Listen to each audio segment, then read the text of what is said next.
01 Business avec Frédéric Simotel.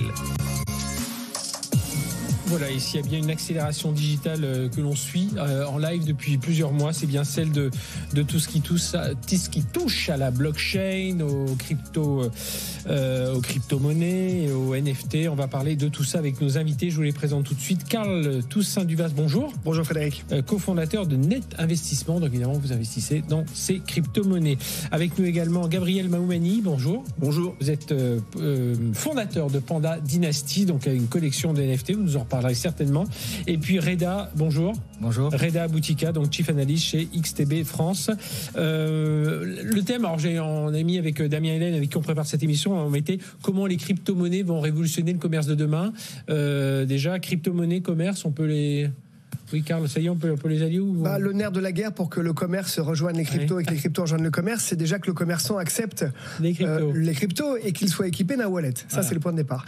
Après, on est encore émergent sur cette classe d'actifs. Donc, le Bitcoin, par exemple, qui est très connu, n'a a priori, parce qu'on va voir ça dans 10 ans, mais pas vocation à être une monnaie. C'est plutôt une réserve de valeur. Mais il y a des sites, il y a des sociétés qui acceptent déjà le paiement. Qui dit, voilà, vous pouvez acheter. Alors après, il a dit non, puis après, il est revenu en arrière.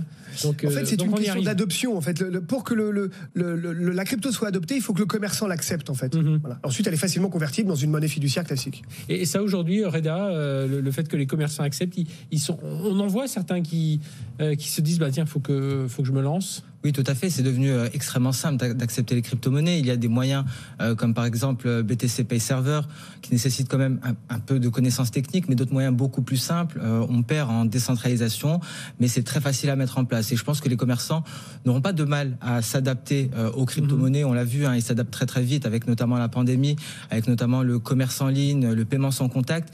Et il faudrait peut-être que les consommateurs voient le Bitcoin comme un moyen de paiement. Et ce serait peut-être un vrai déclic. Le Bitcoin qui est vu. Déjà qu'ils comprennent un peu ce que c'est, parce que c'est vrai en plus. C'est ça. Dès qu'on commence à comprendre le Bitcoin, tout d'un coup, un jour quelqu'un nous dit mais est-ce que tu connais le stablecoin, flûte, et puis la monnaie digitale, on a l'euro digital qui va arriver. Donc voilà, il faut déjà se sortir il faut que le grand public. Voilà, il le fera, mais intègre déjà toutes ces notions. Exactement, il faut aussi réussir à détacher le Bitcoin de cette image de produit spéculatif. Ce n'était pas la raison de la création du Bitcoin, concrètement. Le Bitcoin est donc une réserve de valeur et c'est une innovation technologique qui permet un transfert de valeur numérique sans duplication. Et donc, c'est un système monétaire plus qu'un moyen de paiement. Donc, il faut vraiment comprendre la philosophie du Bitcoin, arrêter de le voir comme un outil spéculatif, parce que c'était pas du tout l'objectif du là il l'est, mais parce que sa valeur, regarde, en un an on est passé de 10 000 à sa valeur la plus haute c'était 60 000. Aujourd'hui, voilà, et puis on sent que même s'il rebaisse, il y a des seuils, voilà, il franchit des seuils à chaque fois et il ira pas plus bas, quoi. C'est un peu C'est vrai qu'on atteint des supports et il y a beaucoup d'actualités concernant les crypto-monnaies. Après, concernant le Bitcoin, c'est un peu particulier. Le Bitcoin qui est considéré comme de l'or numérique et qui a été donc favorisé par un environnement avec des taux bas, favorisé par des achats d'obligations par les banques centrales. Est-ce que ça sera toujours le cas ? On entre dans une... on entre dans une nouvelle période, effectivement, où on va avoir une normalisation des politiques monétaires et le Bitcoin pourrait être frappé, à l'image de l'or, par exemple, de cette nouvelle configuration. Vous y croyez, ça, Gabriel ?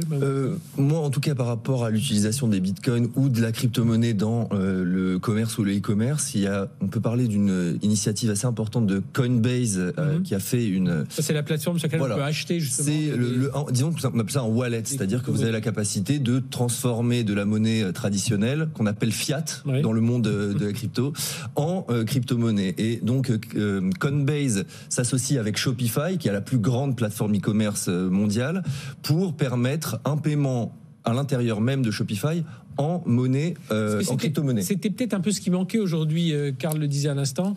À part acheter une Tesla, faire des échanges en disant tiens, ça a pris de la valeur.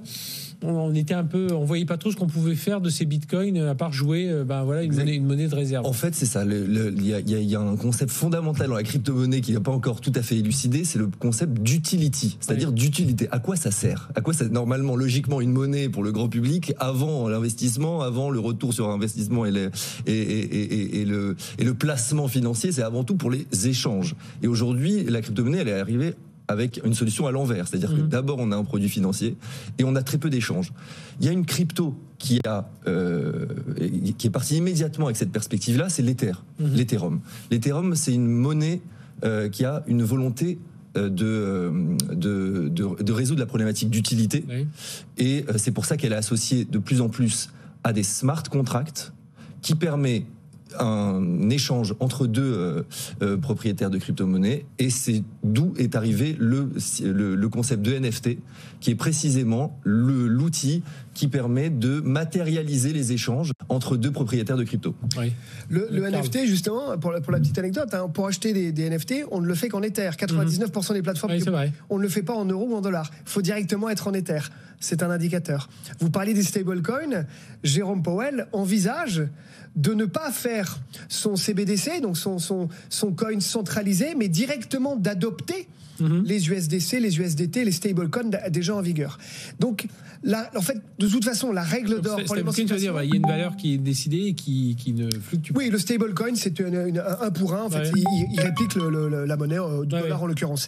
Mais pourquoi je vous dis ça? C'est que pour que ça marche, tout ça, pour que ce commerce, le consommateur et le professionnel qui propose ses biens ou services, que tout ça s'adopte, ça passe par une connaissance et une compréhension, c'est ce que vous disiez, et notamment d'un soutien des organes centraux, qui pour certains cherchent à créer le leur. C'est le cas de Lagarde en Europe, qui veut plutôt créer son eurocoin, on va dire, et les États-Unis qui se disent, bon, est-ce qu'on s'embête à faire ça, ou est-ce que directement on adopte ce qui existe déjà et qui fonctionne très bien? Oui, puis ce qui a marché avec d'autres technologies qui viennent des États-Unis, qu'on a adopté. N'oublions pas que tout ça n'existe que parce que vous venez de dire ça, la technologie. En fait, ce Bitcoin repose avant tout sur une blockchain. Et le blockchain, c'est l'inviolabilité d'une transaction, la traçabilité d'une transaction, l'écrasement des frais et l'instantanéité. Je le dis souvent sur ce plateau, il faut encore 3 jours pour envoyer de l'argent sur votre compte à vous. Ça prend 4 minutes ou 3 minutes sur la blockchain. Ça, c'est vrai que c'est incroyable. On veut faire un virement, on dit, voilà, faut attendre, faut demander et si on le veut tout de suite, hop, c'est payant. C'est payant. Si vous vous trompez, c'est foutu. Et si on prend, c'est fichu. Ça pourrait être quoi les freins à l'adoption des crypto-monnaies par le grand public, Reda? Alors évidemment, on l'a dit, la compréhension, mais on va dire, une fois qu'ils auront compris, qu'ils auront vu qu'il y avait une certaine stabilité, bon, il y a toujours de la volatilité sur les monnaies, mais voilà, que ça se normalisait un peu. Alors, je pense que les freins sont plus du côté de certaines grandes institutions qui vont très souvent pointer du doigt le Bitcoin. Alors, pour retracer un petit peu ce qui s'est passé lors des débuts de Bitcoin, on en parlait énormément comme une monnaie qui servait d'échange pour le trafic de drogue, notamment sur Internet. Aujourd'hui, on parle énormément de l'impact écologique du Bitcoin.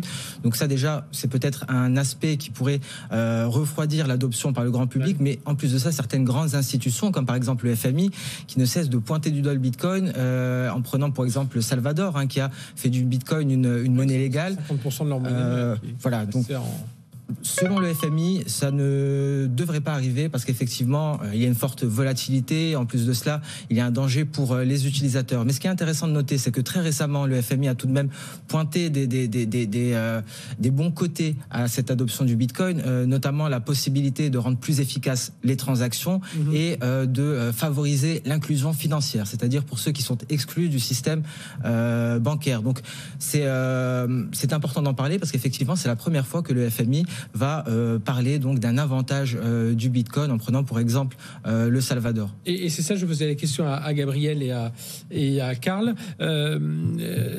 Est-ce que c'est un peu ça pour les particuliers?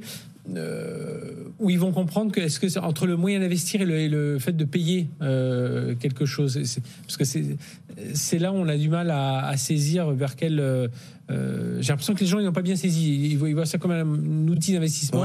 On l'a dit, pas encore un moyen de paiement, mais bon, le jour où on aura les deux, c'est là où ça va décoller. Bon, c'est vrai qu'il y a un problème technique clair et net. Aujourd'hui, on va voir le grand public, on leur demande d'ouvrir un MetaMask, un wallet Ethereum, et de commencer à acheter des choses grâce à ce MetaMask. Je peux vous dire qu'on perd 90% de la population instantanément.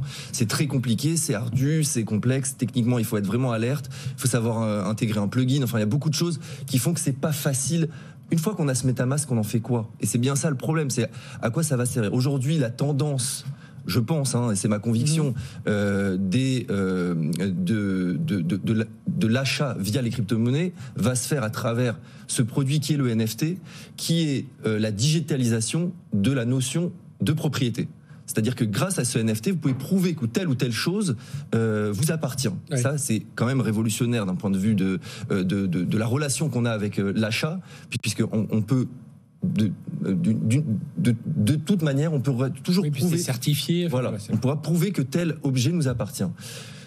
Ce qui est arrivé pendant l'été, c'est que c'est le domaine de l'art qui a été embarqué par ce concept de NFT, et aujourd'hui on peut acheter de l'art numérique grâce à ce non-fungible token, ce NFT, qui vous permet directement de acheter une œuvre de Damien Hirst, participer à une aux enchères chez Christie's, parce que automatiquement, grâce à ce NFT, vous pouvez prouver la propriété de cette œuvre d'art. Avec un équivalent de l'art qui peut se monter à plusieurs millions de dollars. Oui, alors en plus, c'est-à-dire que vous investissez en Ethereum, par exemple, vous avez la valeur de votre œuvre qui augmente, et en plus de l'Ethereum qui augmente. Donc vous avez un potentiel de profit qui est au carré.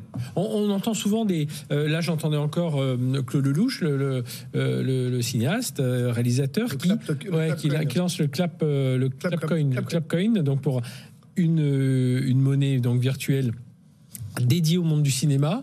C'est peut-être un peu ça aussi qui crée la confusion, l'impression que n'importe qui peut lancer sa monnaie dans son secteur d'activité. Alors, d'abord, n'importe qui peut créer son token. N'importe qui peut créer son coin.